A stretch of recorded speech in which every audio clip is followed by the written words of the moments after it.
Lovely. Right. Sitting quietly for a few moments and just thinking about your posture. There's a dual purpose to this. One is obviously to improve your posture, and through that, your general well-being and your movements and so on. And the other, which will also help to improve your general well-being and movements, is just to use the awareness of your posture and the details as a way of drawing your attention into your body. So there's a sense of just gathering and quieting begins to develop. So you want your feet directly below your knees. Trying to sit forward in the chair, as long as that's not straining in your back, tilting forward slightly, so 30% of your weight in your feet. You want to feel as though if somebody kind of pulled your feet out, which obviously they're not going to do, but you'll kind of go forward because you're relying on them a little bit.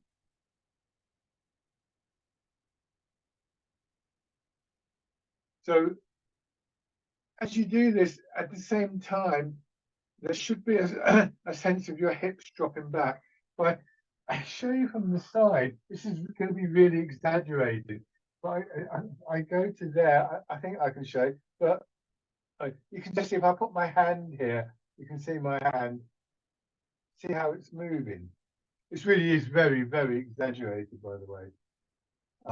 So there's always this sense of the hips dropping back. It's like somebody were behind your chair and just took hold of your belt, put their hand through the chair and took hold of the belt and pulled. So actually, the net result here is that as we go forward slightly to feel the weight in our feet, our spine is just very gently extended. At the top of your spine, again, I'll turn round, and you're not truly upright as you would be in the standing posture, so it can feel slightly different. But try not to let your head drop down. You've still got the support from your feet, but what you do want to try and do is to draw your chin back like this, and this is just a little articulation of the spine, the top 2 or 3 vertebrae in the spine. Your head kind of rolls slightly, and the occipital ridge, the ridge of bone at the base of the skull here, begins to sort of move upwards slightly. So the hips are dropping down. There's that gentle, very subtle pull through the occipital ridge, and as a result, in between, the spine very gently extends. So this is very subtle. I mean, it's subtle standing. It's even more subtle in the chair. This opens up a bit of space in our spine, but it's really a key part of the posture. As as we see when we start to move the weight, the impetus for the weight movement comes from legs and hips. In one way or another, all movement starts like that in Tai Chi, but it's transmitted through the back. And then beginning to turn your head.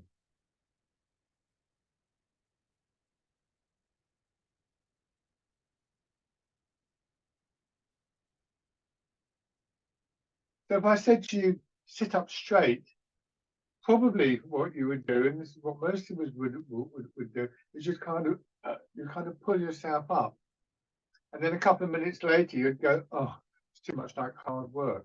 Whereas this, you get that lengthening through your back, and the more upright posture without that strain. Shoulders.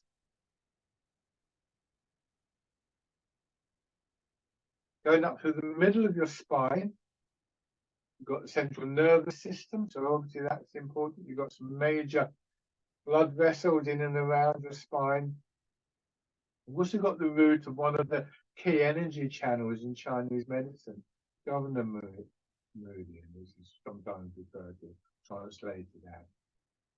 It's a very important channel for everything, really. It's a sort of key thing.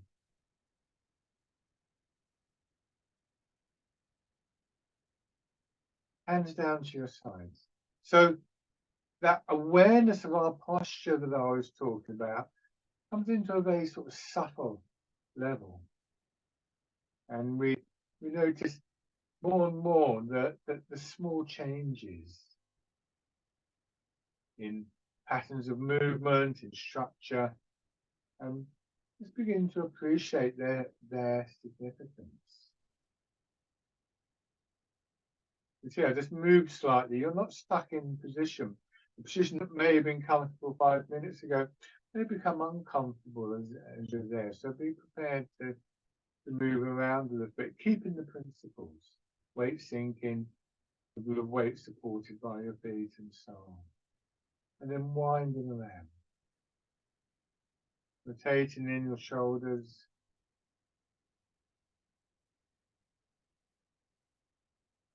And in your wrists a little bit across.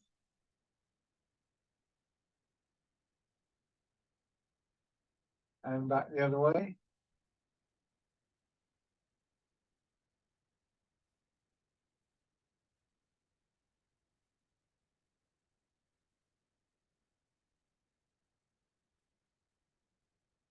Rest your hands. Now, ease forwards and push.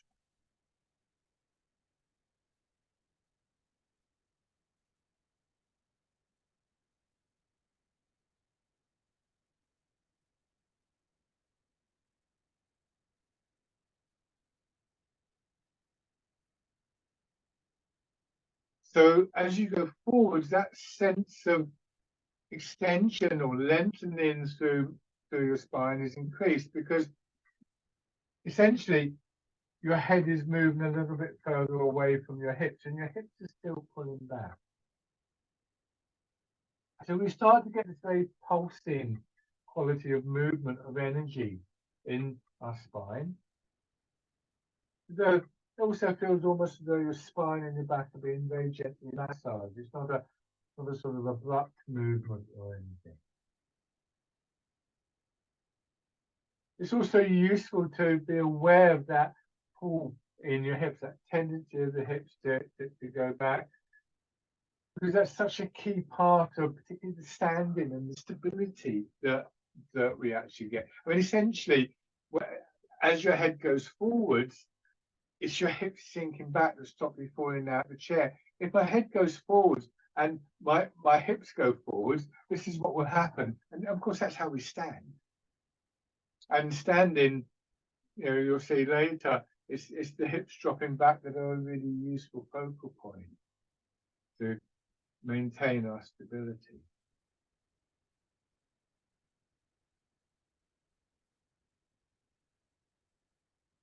Turn slightly.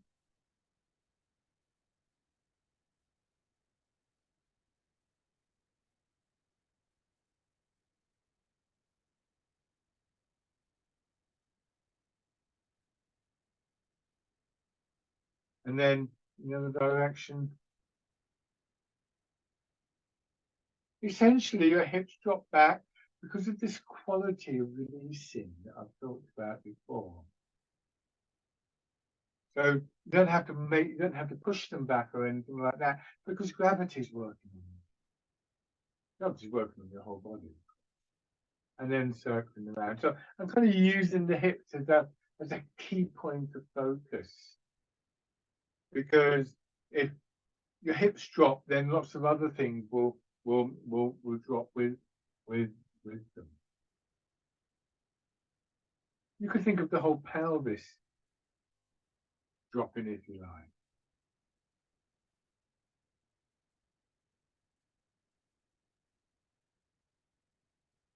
Then back the other way.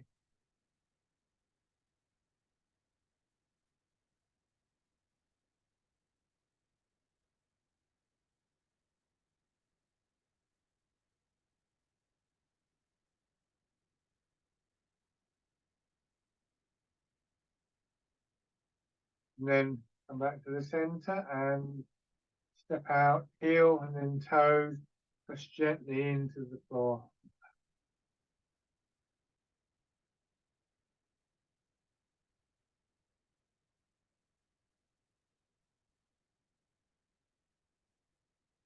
And then on the other side.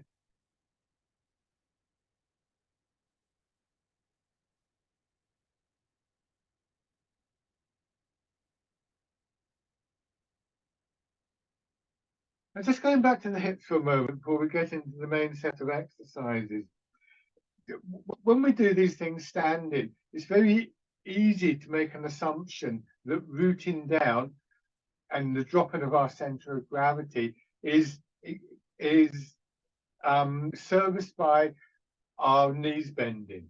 It's much better to think in terms of your hips dropping and releasing. Your knees will bend to a certain amount, but it isn't necessarily the case that the more your knees bend, the better rooted you are. And that's not to say there isn't a value in the deeper postures, but I'm not going to go into that right now. So there may well be a limit, and there certainly is a limit in the chair to how far your hips can physically drop. I mean, obviously in the chair, you don't want to, they're not going to drop below the hips, and yet we can still get this feeling of releasing and dropping.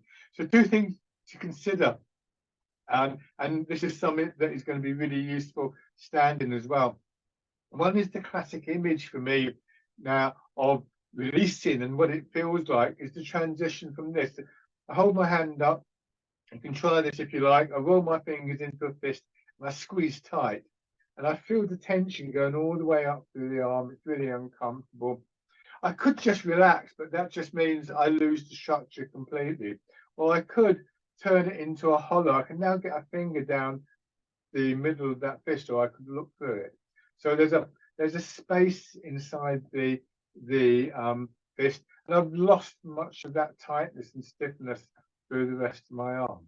So the transition from the tightly clenched fist, so try that, and then you lose them. That feeling is the feeling of releasing that we try to imagine initially. We have the intent to produce in lower back, hips, and buttocks when I talk about the hips releasing.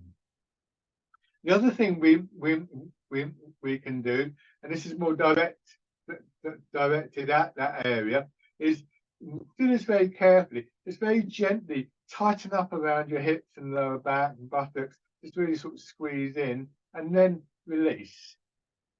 So what will happen is when you squeeze in, your head will go up very, very slightly. And then when you release suddenly, you get a strong feeling of dropping. Now, that feeling of dropping is generally way more than the actual amount that your body is dropping down. So the feeling that we get from the releasing, the feeling of dropping that we get from the releasing, is not so much dependent on whether your hips drop a long way than it is about the feeling of what's inside the body sinking down more. And again, this is something that is useful and important in the standing, and that we can take with us in the standing. It's not always appropriate to bend your knees more. I'll come back to this when we get to the standing postures. But for now, hands down at your side, and we could talk about other parts of the body. So turn your hands palm forward. As you go forwards and rotate your arms, you sort of land in your feet, and again in ankles and knees and your feet. You're looking for a feeling of releasing. Go back towards your hips, feeling of releasing, and so on and so forth.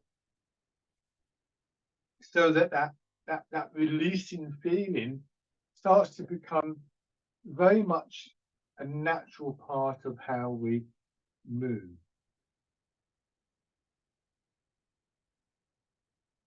So once we've got an idea of what it feels like, we try and repeat it as often as possible, as often as we remember, and sort of train the nervous system and the muscles in how that's done and the feeling of it. And then it starts to happen sort of subconsciously. It becomes part of our overall intent.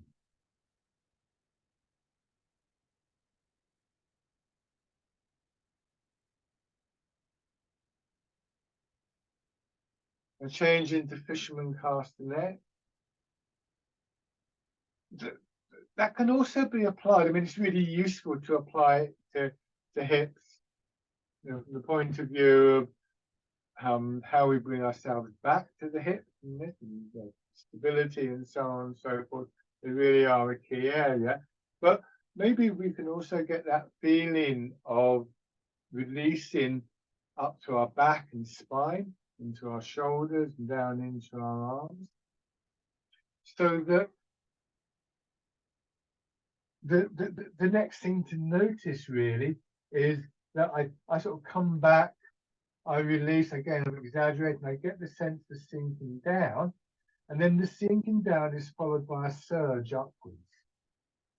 So here it's as though the vertebrae of the spine, particularly in the base of the spine, and all the tissues are being slightly compressed, and like a spring, they begin to push you back and take you forward. And then the same thing in our legs, they get compressed and then they push you back. So the releasing feeling leads quite naturally to the feeling of a movement and energy coming up. And significantly, it's the releasing, sinking feeling that is necessary for the upward movement. It's like if you go to bounce a ball and you don't let it drop down, it's never going to bounce up.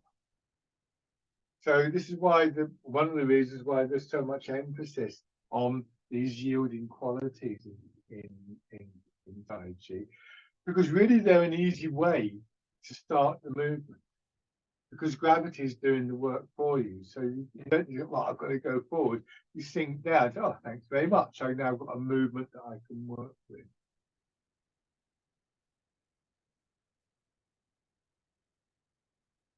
And rolling the ball. Imagine as you come over that your shoulders are still releasing, so they don't come up. So now we're back to that idea of a sense of transmission through your spine.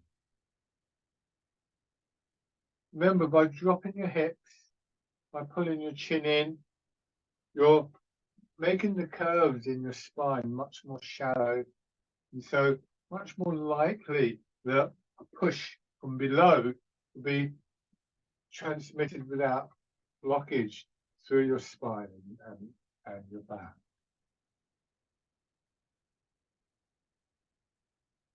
Those curves are too deep, which sometimes they can be. It can prove to be a block to the movement. If you imagine a line of billiard balls on a table, they're in a straight line and you hit one at the end, you'll be able to see and hear the transmission going all the way along the line. If that line had a really sort of like sharp bend in it, chances are when the movement reached that, it wouldn't get around the bend. But if you had a series of shallow curves, you're more likely to get the sense of transmission. It will go wrong eventually, but so sinking the hips, releasing the hips, drawing your chin in, bring the spine more into line. Sorry, we were doing rolling the ball, weren't we?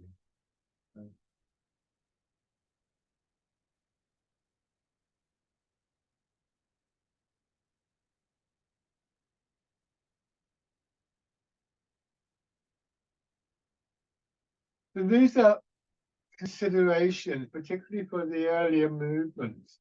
Can we maintain, as I just failed to do, in fact, because I was talking to you, but can we maintain that awareness of what's happening in hips and spine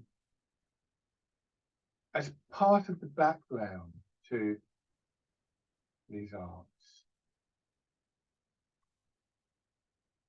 Now, pigeon spreads its wings.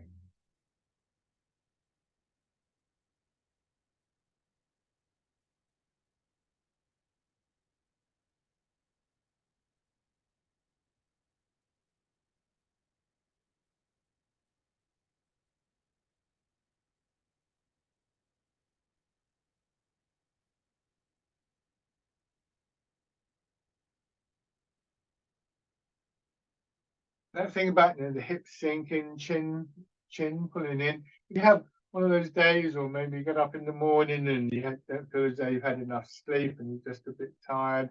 You get that kind of droopy feeling. If you force yourself to stand up straight, as I said earlier, it's not going to last very long. But if you just go through this process of allowing the hips to sink and gently pulling your chin in, you start to get that feeling of kind of waking up in the back much more. And with a very different type of effort, considerably less effort. Change into pushing wave.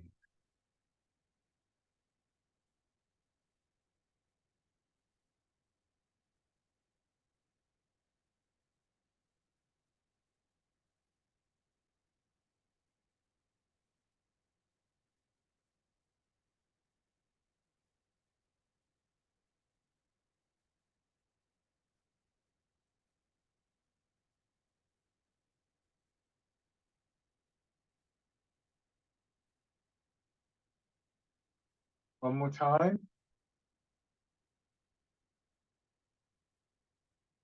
Punch with both fists.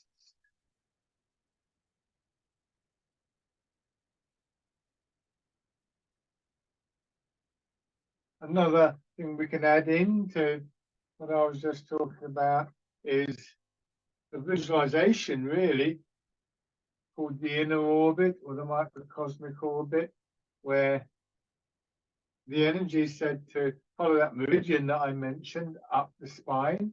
So as we come forwards from the hips, it's moving up back, and that meridian goes over the crown of your head and finishes in the roof of the mouth, just below the tip of your tongue, where the tip of your tongue normally rests.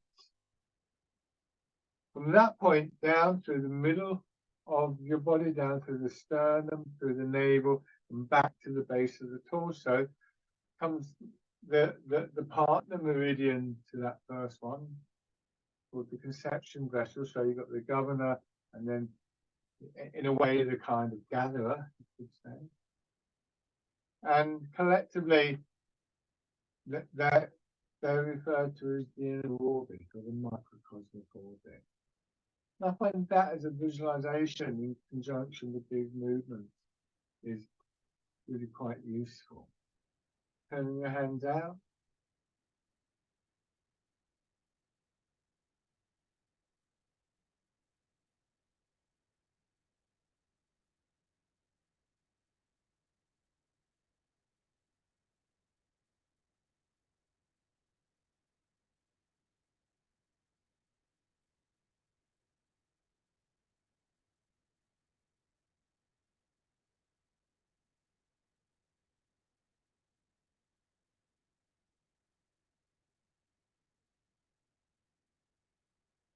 Now when you bring your hands back in, rotate them so that they're palm down and polishing the table.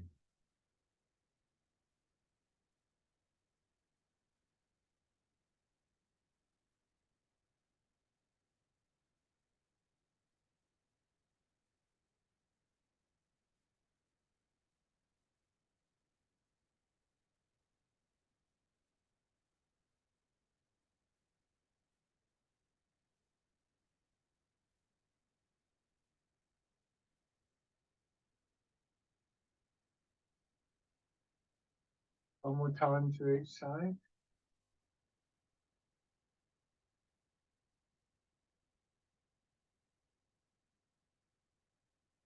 Now turn your hands palm up.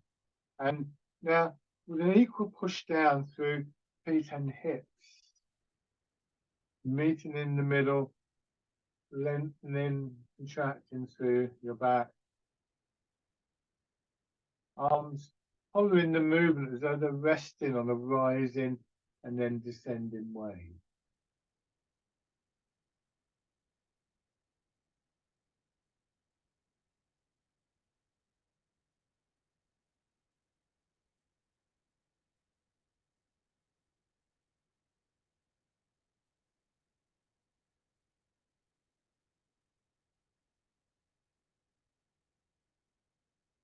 Another outcome from this is that in order to extend, whether it be upwards or forwards or sideways or whatever. There's always a sense of a prelude, which is a downward movement. And that again reinforces this idea of rooting down. Bring your hands out to the side. And that's a useful thing to remember, that rather than straining to extend our arms out, say you want to reach for something, or there's something up on the shelf or something like that, the first act is always this finding the ground, sinking down, finding the root. Partly because of the initiation of the movement, but also partly for your own stability.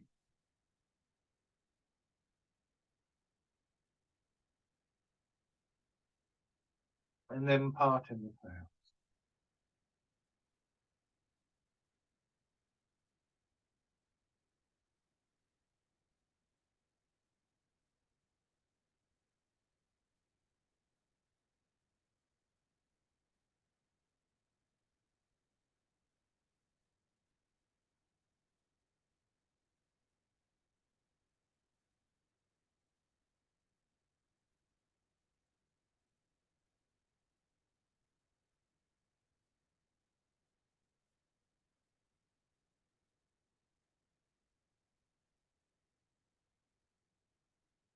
And then dragon plucks the stars from the sky. Sinking down through hips, gentle press down through feet and hips, creating the movement upwards. For all its very kind of like esoteric fancy image and name, the dragon plucking stars and so on and so forth, this particular movement is a very practical one. You know, we reach up to get things off shelves, to put the washing on the line and so on and so forth. And if we can apply that idea of rooting down, coming before everything, the root producing the extending movement, then it'll go a long way towards making those kind of actions, reaching up above your head for one reason or another, prevent them to become a strain, and potentially that's the danger of losing stability.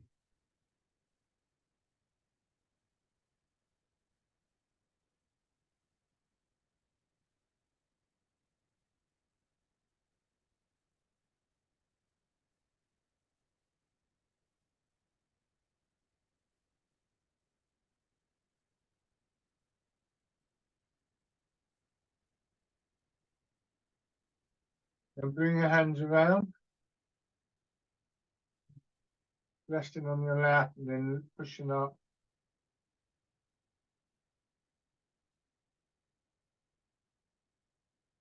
As you come down again, look for that releasing feeling. You may feel slightly heavier in the chair, and then the push up, lengthening through your back, but expanding to push your arm down.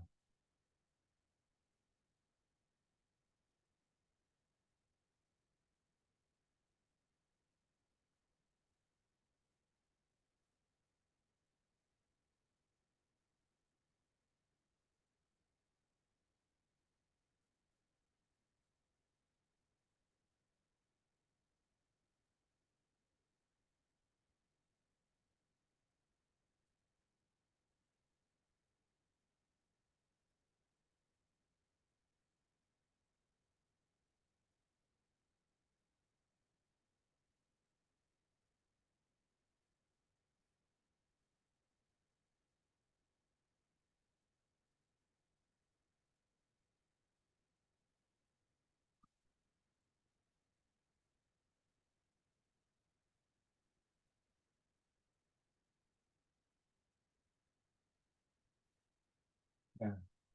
Scooping the sea, looking at the sky. Most of your weight staying back, and it's your hips dropping back that begin to draw your head and your shoulders up.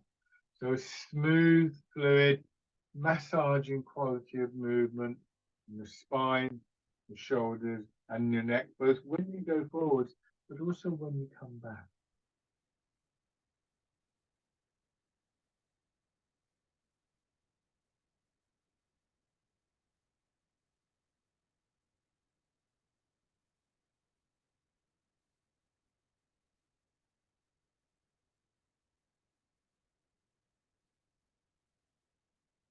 Changing this time to grasping the tiger's ears. This is a big extension.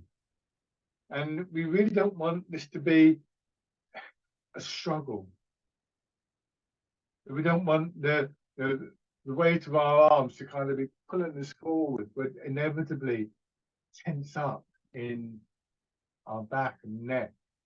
So hips sinking down, the rooting down, creates a kind of passageway for the weight to go down. And as a result, we get this very expansive quality in the upper part of our body, and particularly our back and spine.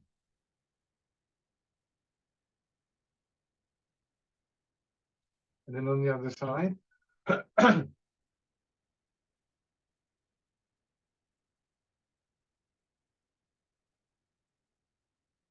so it's important to try and maintain the focus of your attention within your body, not excluding what's going on around you, but rather using the internal awareness to both understand, things like rooting down and so on and so forth, and how they can affect us, but also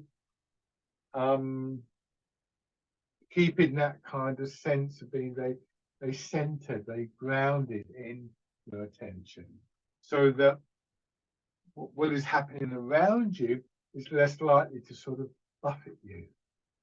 It will still affect you. Grasping the tiger's ears.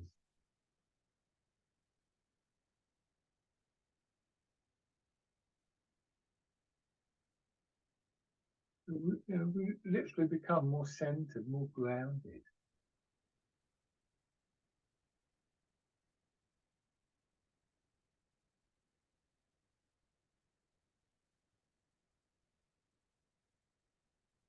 One more time.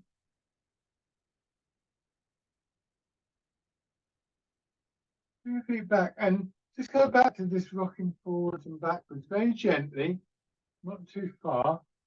Looking for this very smooth massaging quality of movement in back and spine.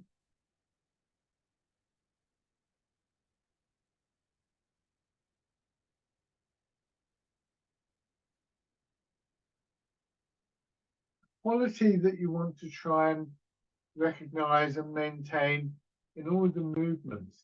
We're about to do part of the Wild Horses May, which is not more complex. So this is why I've taken you back to this feeling before we go to do that. So this time, drop back into your right hip, hold the ball with your right hand on top, left hand underneath, going forwards to your left leg and turning, opening your arms out. Hold the ball, move across to your left hip and repeat on the other side.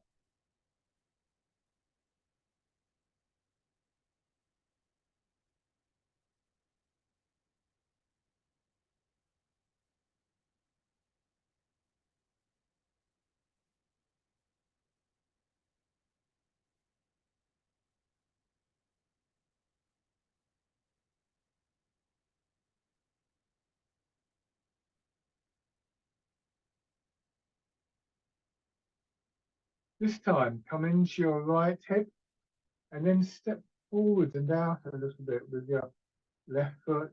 Now heading towards that foot. Don't go out here anymore, but here. Feel the support you can still get from your foot. Come back, bring the foot back into position, move across to your left, and then you can step out with the right foot.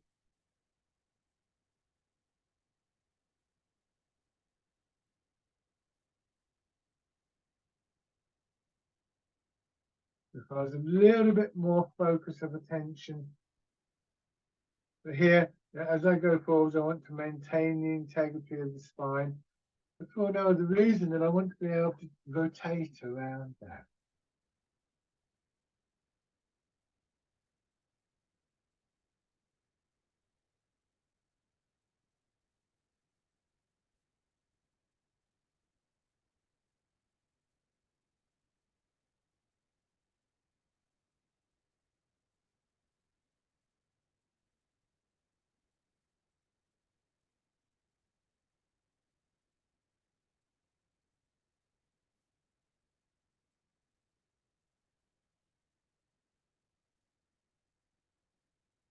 The last time to the right.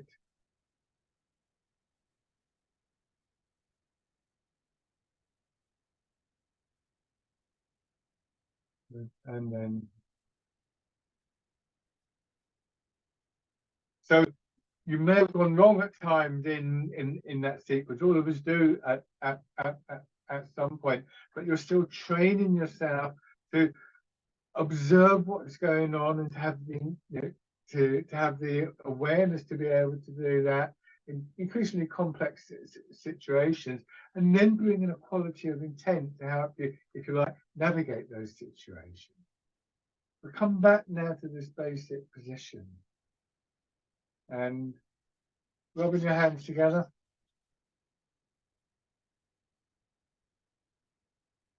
Tapping over your face.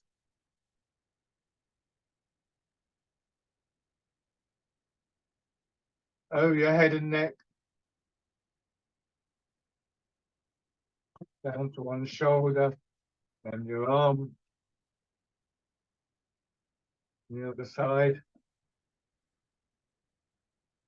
Upper part of your chest.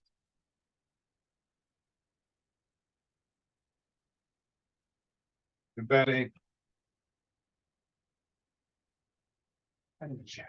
Thanks.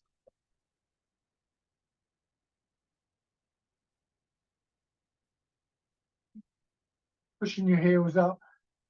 The muscles of your legs working again.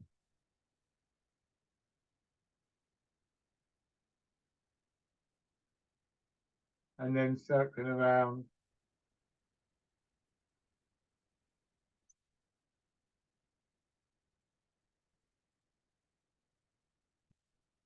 Back the other way.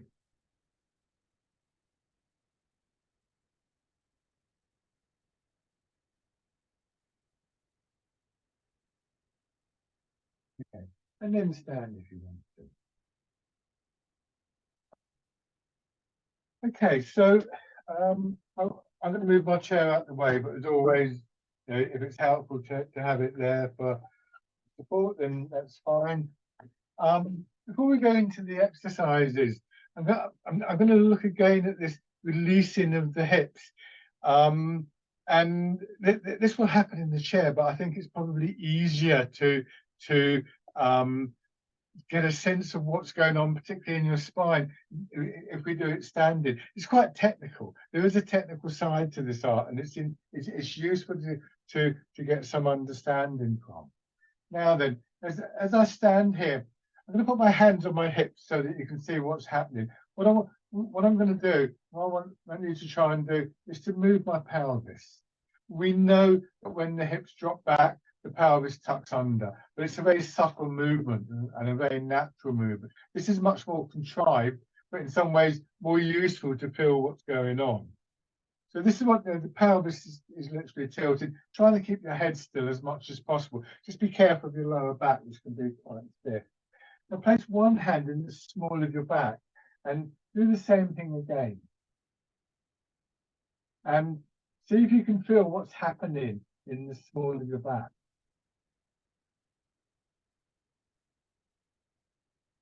So hopefully you can feel that the small of your back becomes more shallow. It doesn't straighten completely, that's important, but it does become a more shallow curve. And I said about this in the chair. So if I release my hips, I instantly get this more lengthy, better aligned spine that I was talking about in the chair. Another thing to consider, this time use two hands. Just have them laying side by side there, gently touching each other. Do the same thing again. And if you look at what's happening with my hand, the lower hand, as my hips drop, as I release my hips, and it's again slightly somewhat exaggerated, but you get the idea. This lower hand moves downwards.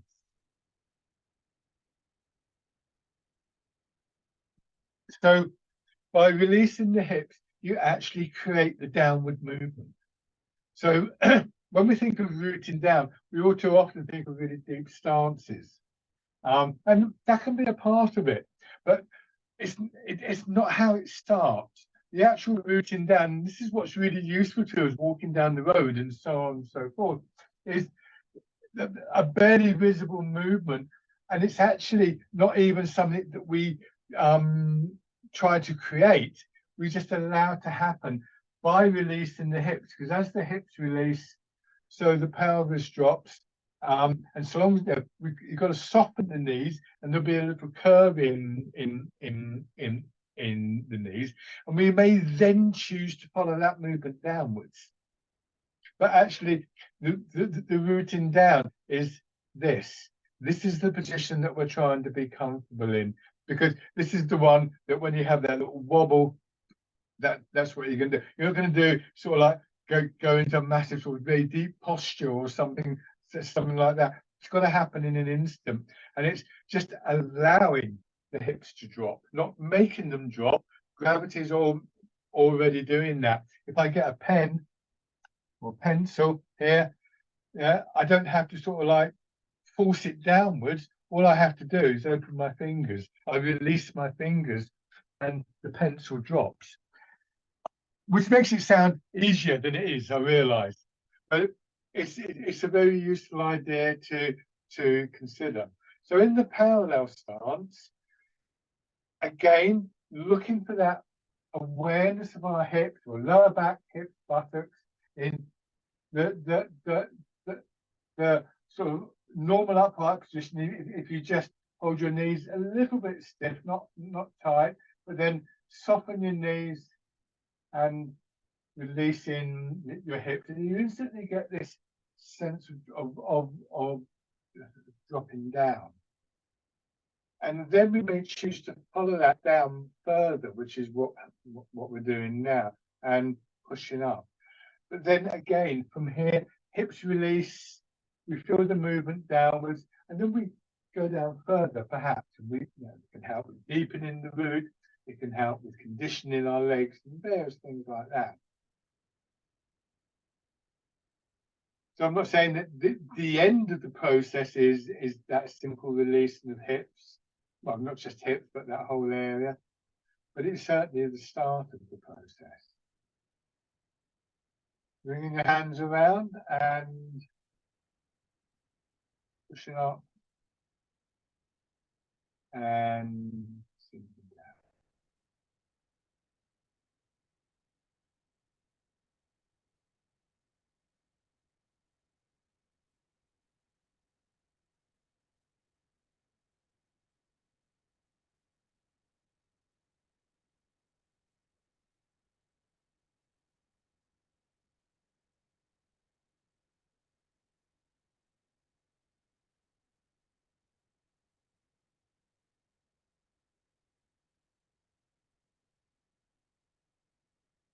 And then the wild goose.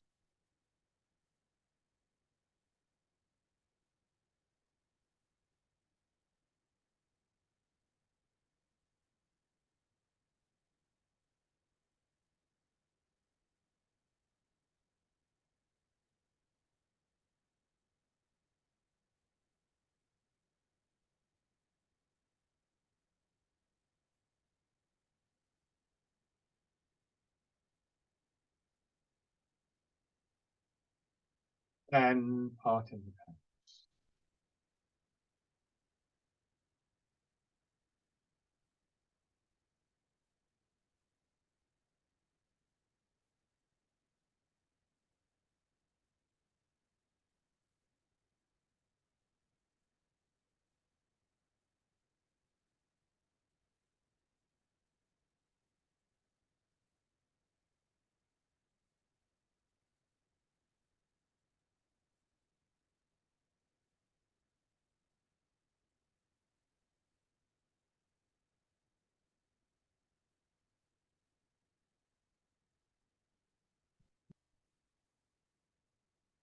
And let your hands. Okay. So 1 foot forwards. We want the weight to move, and the weight will move from that sinking down, because then we're pushed up. So in fact, if you move your weight into your back foot, we're going to initiate the movement that will end up with your weight going forward.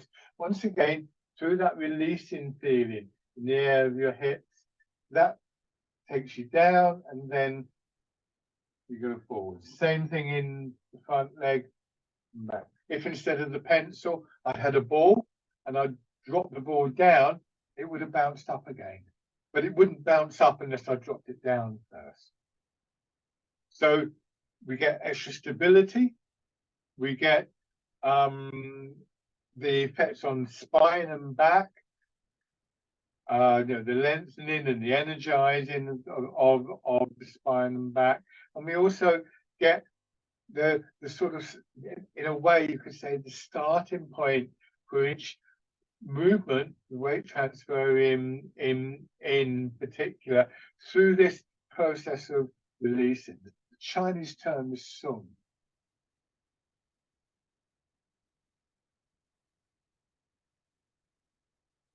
Go back, raise your toes, releasing the hips. Go forwards, push your back knee forwards through the heel, releasing in the hips. You want that to become as much a feature of how you move around and how you do things and how you generally are as your out breath is, or the in breath, whichever. You don't have to think, now I need to breathe out. It's just that you want this to become your kind of natural state. And then, when you bring the foot in, you find that you're much more stable.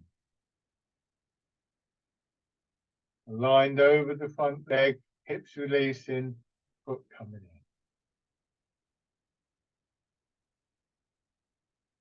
in. If you get a little kind of wobble, look first of all for that releasing.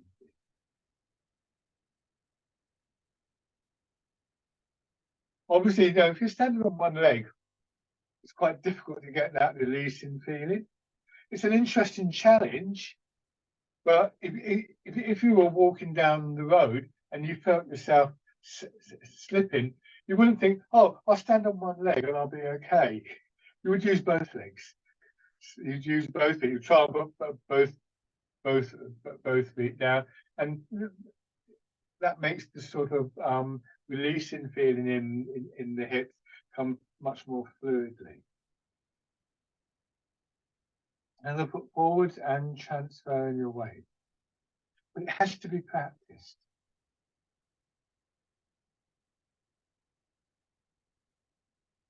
It's a little bit like when you see something like a cat go to pounce, the cat may line itself up and it sees something is going to jump up and it's there, and then it'll just subtly go down before it goes forwards. And you'll see on a cat the way the back arches sometimes. So you can see there the transmission through the spine. Raising your toes and your heel.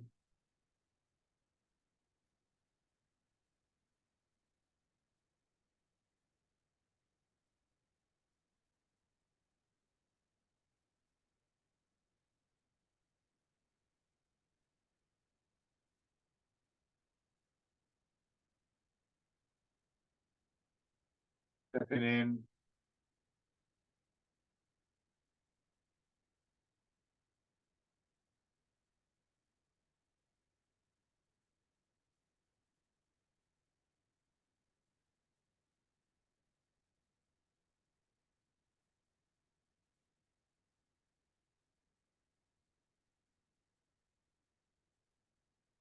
And then steps in.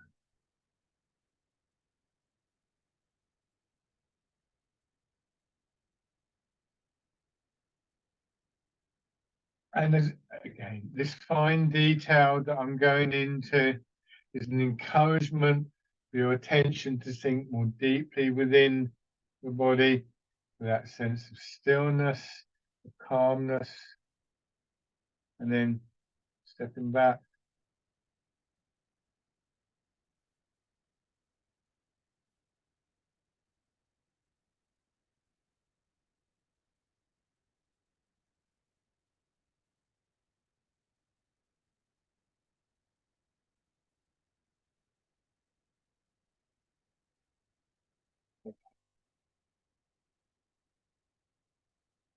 Right foot forwards. When we do fisherman cast the net, I get to here. I don't want to come straight back like this. I'm just taking that moment to release. That's that settling in. This relates to what I've talked about as the punctuation point. Those little times when we really emphasize the stillness within within the movement. The fisherman cast the net. Of course, if we were kind of perfect players of this art, I don't believe such a person exists personally. But if we were, we wouldn't need to redo those connections because they would they would never be lost. Truth is, of course, that life pulls us away from them.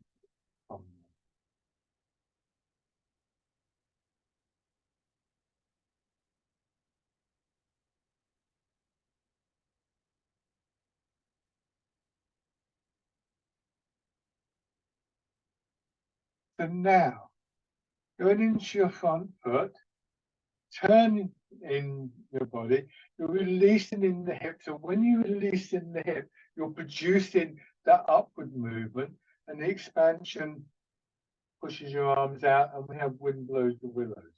You move your weight back, turn, releasing in the hips, feeling that wave-like movement coming up through your body, which means that we can begin to do this exercise without stiffening, without straining in our shoulders.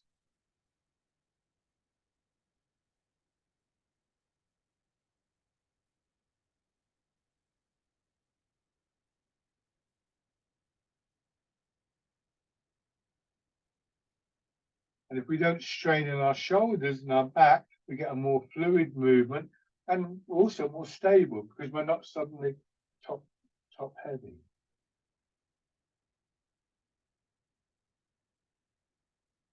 So try that with your left foot forward, starting with fisherman cast net, punctuating the movement with that releasing in your hips. The whole area, I'm talking about the hips is the key to it, but hips, lower back, buttocks.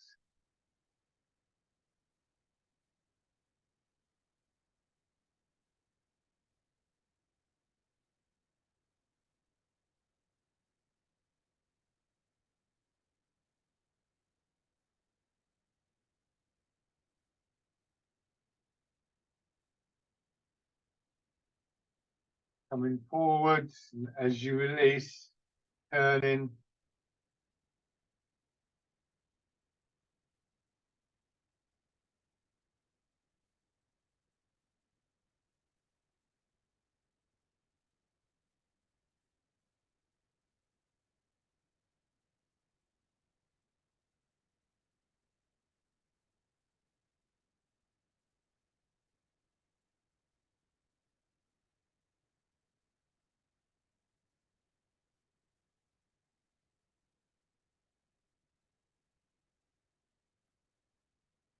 Forwards, raise the back heel, bring the foot in, unless you're going to go the other way, in which case you do it the opposite way around instead. Dragonfly skims the water. Making sure with the foot down that you've still got that sense of the hips releasing and dropping. And then if it's comfortable, you can begin to raise your leg just a little bit more.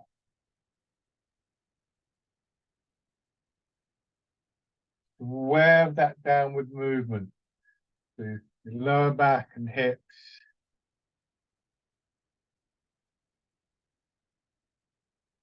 And which is much an internal movement, if not more, as an external movement. Change direction if you haven't done so already.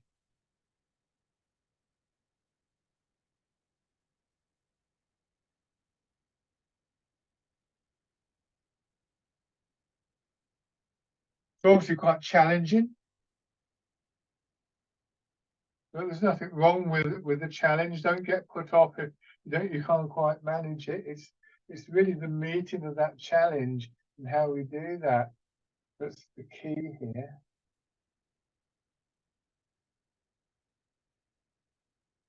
and bring your feet parallel.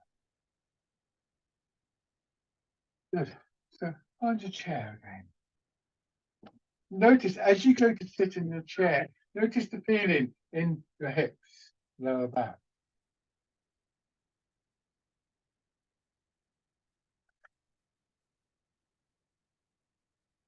So we're aware of the external movements, but also very much aware of what's happening within the body. And eventually what we want to do in Tai Chi is for those internal movements to be the precursors to the external movements. So we get that feeling of the hips releasing and dropping. And then maybe if we're standing, they do actually drop and the knees bend more. We get the feeling of a movement upwards coming up through the body, within the body, and then we feel maybe our arms moving or something like that. It's not that we're not concerned with the external side of things, it's more recognizing the, if you like, the significance of the internal move and recognizing the outcomes of that, the more aligned posture, the greater stability, the calmer mind. So embrace tiger, return to mountain. In the first instance, releasing your hips and then feel the movement upwards. And as your arms come around, feeling your hips, still releasing, feeling that downward movement, drawing your arms in, and then down. Start the whole process over again. Embrace tiger, return to the mountain.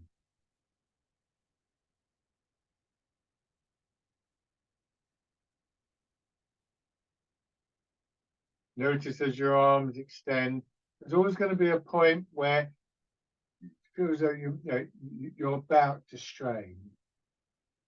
And that's when we try and just come to the returning.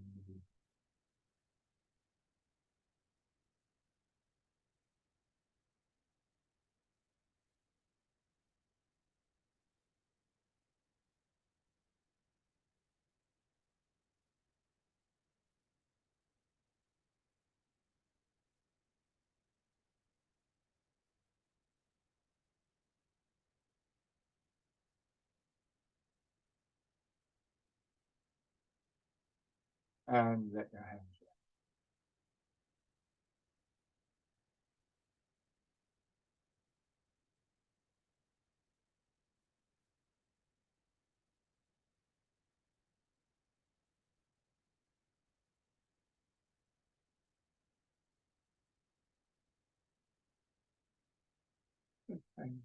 Nice.